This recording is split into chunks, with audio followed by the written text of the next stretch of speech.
नमस्कार दोस्तों, जय श्री कृष्ण, राधे राधे। आज मैं आपके सामने भाई बहन के पवित्र त्योहार रक्षाबंधन की एक बहुत ही सुंदर कहानी लेकर आई हूँ। तो चलिए शुरू करते हैं। एक समय की बात है, किसी नगर में एक साहूकार के तीन बेटे तीन बहुएं रहती थी। साहूकार के सबसे छोटी बहू बहुत ही सुशील और संस्कारी थी। साथ ही वह भगवान कृष्ण की अनन्य भक्त थी। सावन के महीने में रक्षाबंधन के त्योहार पर अपने अपने पीहर जाने की तैयारी करने लगी।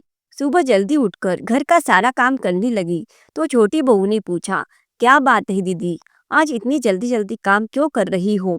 तो उसकी जेठानियां बोली, कल रक्षाबंधन का त्योहार है, हम सभी को अपने अपने भाई को राखी बांधने अपने पीहर जाना है। तेरा तो कोई भाई नहीं है, तू क्या जाने रक्षाबंधन का त्योहार का महत्व, भाई बहन के रिश्ते का महत्व। छोटी बहू को यह बात बहुत बुरी लगी और वह भगवान श्री कृष्ण की प्रतिमा के समक्ष खड़ी होकर खूब रोई और बोली, यदि मेरा कोई भाई होता तो आज मैं भी अपने पीहर जाती। अगले दिन रक्षाबंधन का त्योहार था। सुबह सुबह उसके घर उसके दूर के रिश्ते का एक भाई आया और आकर साहूकार से बोला, यह मेरी बहन है, इसके दूर के रिश्ते का मैं भाई हूँ और इसे रक्षाबंधन के त्योहार पर अपने साथ अपने घर ले जाने आया हूँ।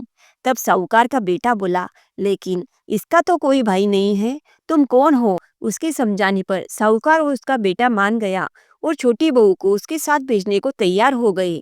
परंतु छोटी बहू के पति के मन में कुछ शंका थी। वह बोला, आप इसे ले तो जाइए, परंतु इसे वापस लेने मैं खुद आऊंगा। ऐसा कहकर उन्होंने छोटी बहू को उसके साथ भेज दिया।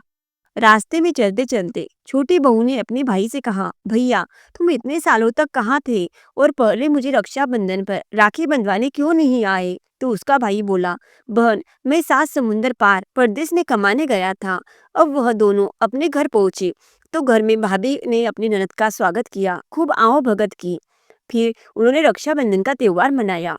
हंसी खुशी समय बीत गया। एक दिन छोटी बहू का पति उसे लेने उसके घर आया।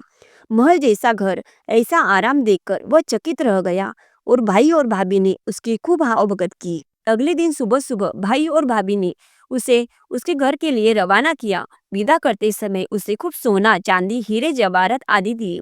थोड़ी दूर जाने पर छोटी बहू का पति बोला, अरे गलती से मैं अपना कुर्ता वहीं भूल कर आया हूँ। वह बोली, कोई बात नहीं, आपका कुर्ता तो पुराना था, इतनी दूर वापस जाएंगे तो घर पहुँचते पहुँचते अंधेरा हो जाएगा। लेकिन उसका पति बोला, नहीं, मैं वापस जाकर अपना कुर्ता ले ही आता हूँ। ऐसा कहकर वह उसके भाई के घर के लिए रवाना हुए।